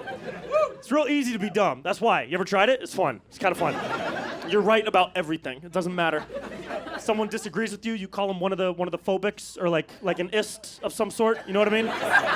And you're good to go. You know? What's your name, dude? Adam? Fascist. Fascist Adam. Good luck going back to work on Monday. Okay? You're done. There's so much dumb in this country. There's a lot of smart in this country, clearly, but there's a lot of dumb too. Like sometimes I feel like half of this country is running around like, oh, tap water's gonna turn us all gay. And then the other half of the country is like, well, maybe we should all be gay. And it's just a nightmare that I'm trapped in between. It's insane. And it's dangerous, it's contagious, dude. The dumb is contagious, it's contagious. You don't want to catch that stupid 19, dude. You don't want to catch it, dude. Because if you catch the dumb, if you get too dumb, you only have two possible outcomes. If you get too dumb, you either die from stupidity or you become president. That's it. That's it. Those are your two options. Y'all don't even know what president I'm talking about. That's crazy. You don't know. Am I talking about the old white guy or the older, whiter guy? You don't know. It's crazy. We're in a stupidity pandemic. I'll give you a couple examples, right? So I have a buddy of mine that I grew up with. Politically, we're a little bit different. Like politically, he's very far left, and when it comes to politics, I'm non-binary. So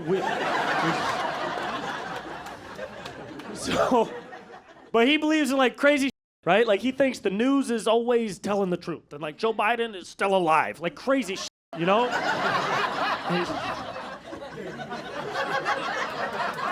Okay. All right. Well, now that's too much. All right, relax. This is a comedy show, not a rally, okay? We're here to laugh, not start a movement. You know what I mean? We're at a house party recently, and he comes up to me, and he says this, word for word. This is how dumb things have gotten. He comes up to me, and he's like, bro, honestly, dude, at this point, dude, if you haven't gotten the vaccine yet, dude, get your ass out the country, dude. Swear to God, bro, it's the only thing you can do to take care of your body, bro. Can you name one other thing, dude? I bet you can't, dude. I bet you can't name one other thing, dude. I bet you can't name one other thing you do, dude. I bet you can't name one other thing you can do to take care of your health, dude. Damn right, bro, because the only thing that you can do to take care of your health is to get the vaccine, dude.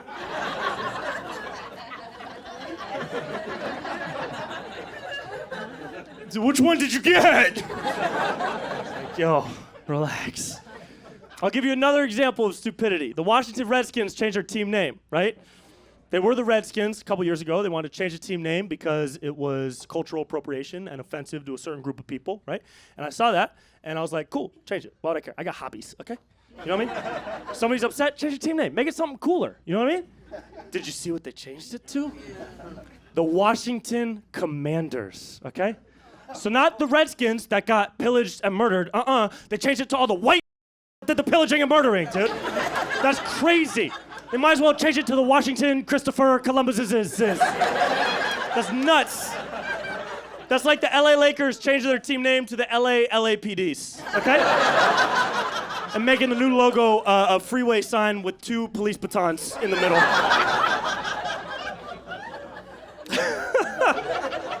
It's like every year there's some new dumbness that we got to deal with, you know? But if you stay conscious about it, you can avoid it. That's the whole thing. You got to be conscious about the dumb so you can avoid it, you know? I try to elevate my consciousness every year. I just celebrated a birthday recently. Was anybody else here born? Sir, you might have been hatched. We don't know.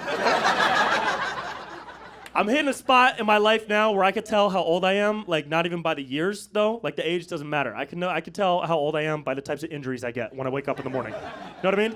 You got to that spot yet? I woke up a couple of weeks ago. I was sitting on the edge of my bed, right? First thing in the morning. I'm sitting right here, edge of my bed. I look left. I pulled my neck right there. You ever hurt yourself looking in a direction? It'll make you question ever looking that way again, ever. Because for like a week after that, anytime someone would say, "Hey, Brent," I'd be like, "What's up, dude?" "What's good, dog? We going out? Where do you want to go?" "This way, probably, right?" It's pain. Are you guys petty? I'm petty. But I'm also a little sweetie. But I'm also petty. Sometimes I can be petty mayonnaise, bitch. I was just thinking so fondly about the time that this flat earther told me that I was too young to understand why the earth is flat. But all I heard was, "You're very young." And I was like, "Thank you, Flat Daddy." Say it again, baby, one more time. So young, Flat Daddy. You guys are like, Kyrie Irving called you young?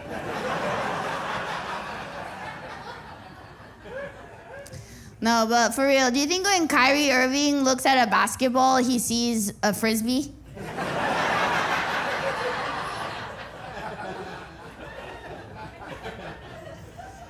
Just kidding. It actually wasn't Kyrie Irving who said that to me, if you can believe it. It was actually Mark Sargent, the leader of the Flat Earth movement, who said this to me during a live Comedy Central taping. This is true. All my bits are true, unlike other comedians.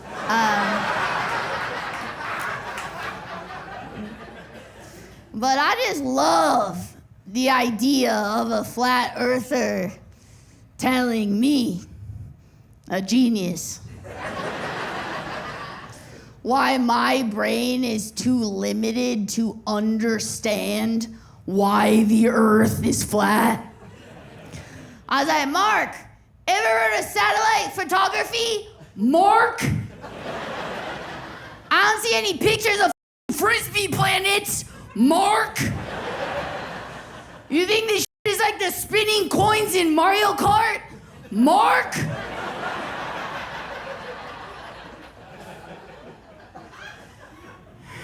And then I said what had to have been the quickest, most incredible off-the-cuff question in case any of you guys ever face off against a flat earther. I said, "Mark." I said, "Mark?"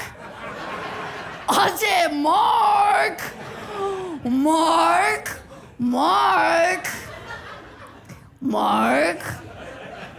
If your theory is correct, how come not one person in the entire history of our good planet has ever walked off the edge of the earth, Mark?"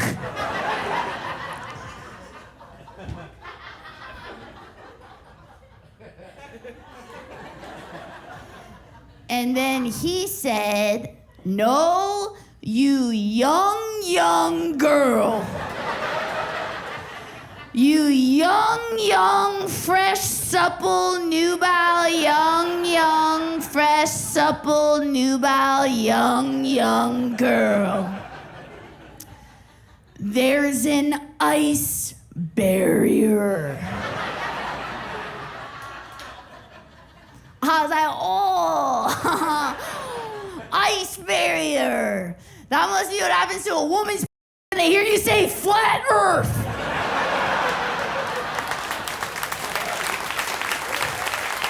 I now feel if you want to feel generally positive about the current state of the United States of America on a global cultural scale, what you need to do is you need to watch 90 Day Fiancé on TLC,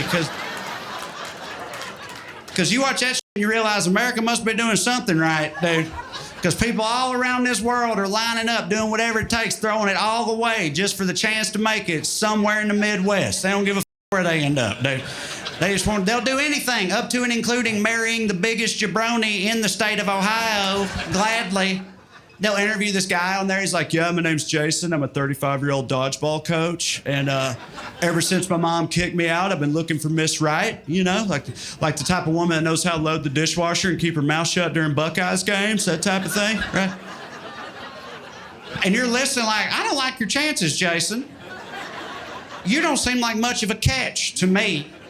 Then they cut to some beautiful girl in Estonia or somewhere like that, just like, Jason is man of my dreams. I often fantasize about being with him and eating hamburger helper off of pepper plate. My dad has spent his whole life running from himself. His whole fucking life. What's going on? Get the car, get the dog. We're going to the beach now. You can relax, Dad. We're on holidays. We could be on holidays faster.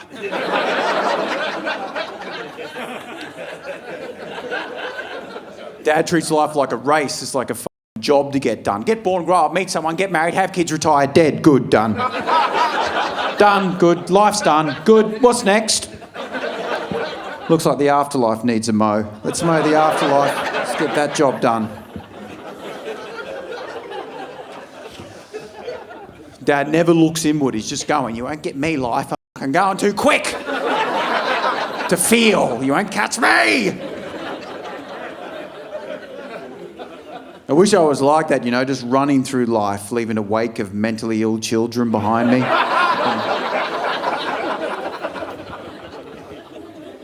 Saw the new It movie earlier this year. That was pretty good. That's pretty good. I wouldn't have been able to see that many years ago because I was too scared of clowns. I used to be really scared of clowns because of a childhood incident. When I was a little kid, about 7 years old, wasn't supposed to be watching, you know, like HBO, those kind of channels, but I'd always try and sneak it. One time I started watching it, and it was this movie Poltergeist, the original Poltergeist, right? If you've seen that movie, you know that there's a scene, there's a little boy, maybe like 8 or 9 years old, somewhere around there, and he has this clown doll sitting in the corner of his room. And then when the house goes crazy with all this like demonic activity, you know, one night he wakes up and the clown doll's gone, it's under his bed, tries to strangle him. Well, unfortunately for me, that clown doll wasn't a prop made for the movie. It was just a regular clown doll that you could buy at any toy store. That I happen to have an exact replica of. It was my favorite toy for whatever reason, sitting in the corner of my room. It was so close to the movie. At that point, it's like I'm not even watching the movie. It's like I'm looking through a wormhole into my own horrific future. So I completely panic, but I don't want to tell my mom because I'm going to get in trouble. You know, if she finds out I'm watching something I'm not supposed to. So I think, I got to deal with this in-house. And in my little kid brain, what made sense was to take the clown doll downstairs, hang him from a doorknob, and just kind of work him for about 30 minutes. Just punch him and kick him and talk tough. You know, you're not gonna strangle me, stupid clown. And then that backfired. Because about 20 minutes into the beating, I thought, well, if he wasn't upset before.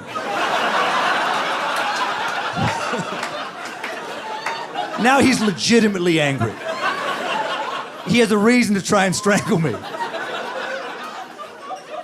So I threw him in the trash. And that's where the story should have ended. And would have ended if my mom hadn't taken out the trash that night and thought, oh, hey, Danny threw away his favorite toy by mistake. I'll just put him back in the corner of his room while he's asleep. Worst case scenario. I woke up early the next morning to use the bathroom, about lost my mind. Clowny, magically back in the corner, staring at me, and he seemed angry. He seemed angry to me. Had recurring nightmares for weeks after that. Became phobically afraid of clowns for a long time. But then I got over it. You know, you gotta face your fears, that's what they say. You gotta face them head on. So I was proud of myself. A couple years ago, I didn't like it. It was hard, but I went to the circus alone. A couple clowns came out and I wanted to leave. They're pretty creepy, but I thought, no, you're not gonna win again. I stayed for the entire circus performance. And then I had the courage, when the circus was over, to find one of those clowns and follow him home. Let's see how you like it. And I waited for him to fall asleep, and I snuck in his house, and I sat in the corner of his room. And when he woke up, you should have seen the look on his face. The smile was painted on, but the tears were real. But I will say this, I have never seen the pile of guff that you people get. Everyone younger than the Gen X, so much guff. So much guff. You've caused everything. You've done everything wrong. My favorite thing you've done wrong, I don't know if you know this, but you don't know how to read maps. Did you hear about that? You don't know how to read them. We used to read maps all the time. They don't know how to read maps. They're always looking at their devices. They don't know how to read maps. They're always looking at their devices. I have this to say. I was there in the 80s. There was some map usage. Not as much as has been reported. We mostly use people. I would call you. I would go, I live here, you live there. How do I get there? I'd write down the directions on a piece of paper. I'd leave that piece of paper on the kitchen table. I'd get into my car and drive as far as I remember. And then I'd pull over and go to a gas station or a grocery store and call you again. Where do you live from here, I'd say. So you were not fighting a pile of Magellans. We don't know how to read the stars either. If I see a tree and it has moss on it, I absolutely never think to myself, ooh, north. I think dirty tree. Dirty. I've got to be a better person for my children. I can't let them see who I really am. Look away, children. Don't look at Mama in the eye. Look away. The only way I know how to parent my children is to lie to them. We all lie to our children. Every parent lies to our children, particularly when they're young. There's three fundamental lies that we say to our kids, yeah? Number one, Father Christmas. Apparently he's a thing. Yeah, we've all agreed that, not just in this country, it seems to be international. We've all agreed that Father Christmas is a thing. I say to my kids, now listen, don't you talk to strangers, especially any strange men, right? But Christmas night, some big fat fella will be popping into your bedroom to drop off some presents, okay? I know it's a mixed message, but don't worry about it. Number two, the tooth fairy. My kids are not freaked out by this at all. They have accepted this. We have told them that some tiny little... What is it? Some tiny little thing is going to be buzzing around at night. It's going to nip their teeth and leave some money under the pillow, and they're like, Mama, I can't wait. Surely that's the stuff of nightmares, isn't it? Can you imagine going to sleep at night knowing that was going to happen? You wouldn't be able to sleep. You'd be like that. Where is it? Is it? Number three, the biggest lie of all that we say to our children, and that is, everything's gonna be all right. We have to say that. We have to say that to our kids for when we are confronted by questions from our children.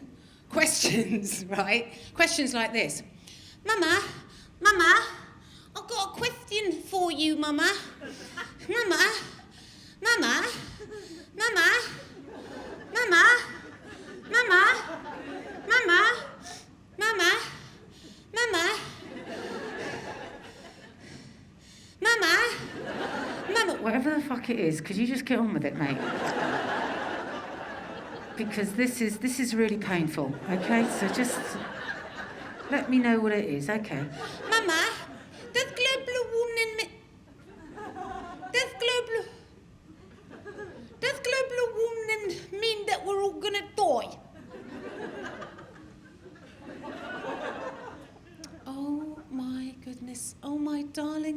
Lovely. Okay, now listen. 2 things, okay? First,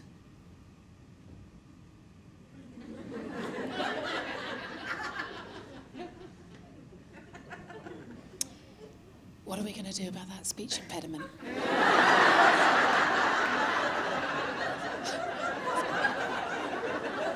We'll circle back to that. And second, now listen. Of course, it doesn't mean that we're all gonna die. Okay, darling? It doesn't mean that. All it means is that the planet's got a bad tum-tum. The planet not feeling very well. But if we all do our bit, you know what? We can make the planet feel better. Oh, Mama, I want to make the planet feel better, so I'm gonna take my paper straw and I'm gonna put it in the recycling. Oh, darling. You do that.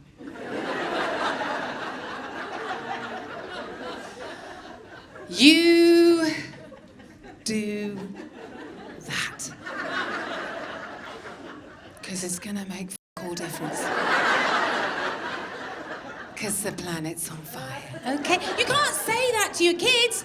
You gotta offer them some hope, some optimism, even though you know in 20 years' time they're gonna get sunburnt in January holidaying in Dundee. You can't say that to them. I grew up a little bit sheltered. I think I was one of those kids that played by myself a lot. I had a big imagination. I grew up in Kentucky. I was around horses. I always wanted to be like a cowgirl, right? But my cousins always made fun of me because they were a lot more country than me. They said I was a city kid because I grew up on a cul-de-sac. And I will say, though, we had different childhoods. Okay, the biggest difference between a country kid and a city kid is the country kids, they grow up with farm animals, right? And they're a lot more exposed to the circle of life. Like city kids were a lot more sheltered. Like, you know, when we have a pet, we put a little, we'll put a little sweater on them. Oh, isn't that cute? Oh. And country kids, they put butter on theirs. And they eat it, okay? Country kids, they see death before breakfast.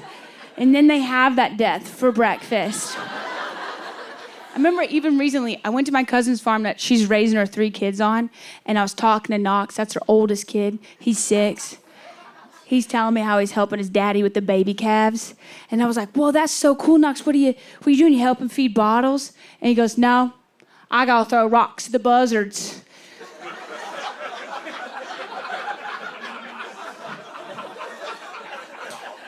Because when the calves are born, the buzzards like to circle around up top, and then they dive down and they peck the calves' eyeballs till they can't see no more, and then they can't nurse, and then after a few days they starve to death. Then the buzzards get to eat them for supper, so I got the rocks to the buzzards because Daddy says the government won't let us shoot the bastards.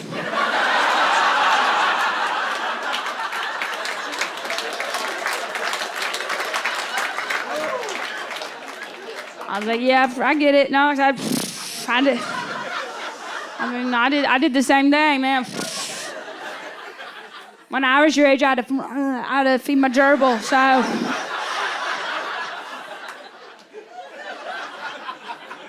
And one time it disappeared, and my mom was like, don't worry, it just got to shed its winter coat. And sure enough, next day it reappeared, a whole new color.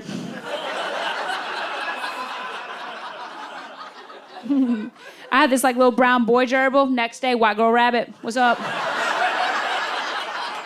I'm telling you, these country people, they are so much more at ease with death. I even remember when I was 6 years old, my parents took me to the Kentucky State Horse Park for my birthday because I was obsessed with horses. You gotta go. It's in Lexington, Kentucky. There's horses you can pet. There's horses you're not allowed to pet, but you can look them in the eyes and cry. It's Disneyland for middle children. I'm so excited. I'm 6. My birthday party, right? I'm standing outside the front of the park, and I'm looking at a statue of a famous racehorse named Man of War. When all of a sudden this hillbilly fairy shows up out of a tobacco cloud. He looks like Tinker Bill. Yeah, and he leans over and he goes, "Oh, Man of War down there." And I was like, whoa. What? And he goes, the whole man of war down there. And I was like, oh, I'm sorry, I have a boyfriend.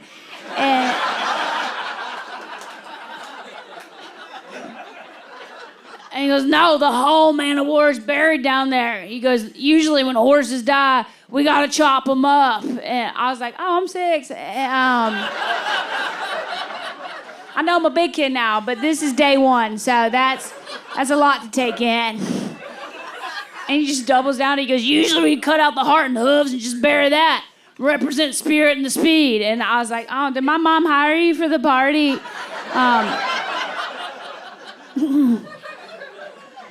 I go, what do you do with the unicorn? He goes, what? I was like, well, the magic part. And he goes, oh, I'm sorry, I have a girlfriend. And he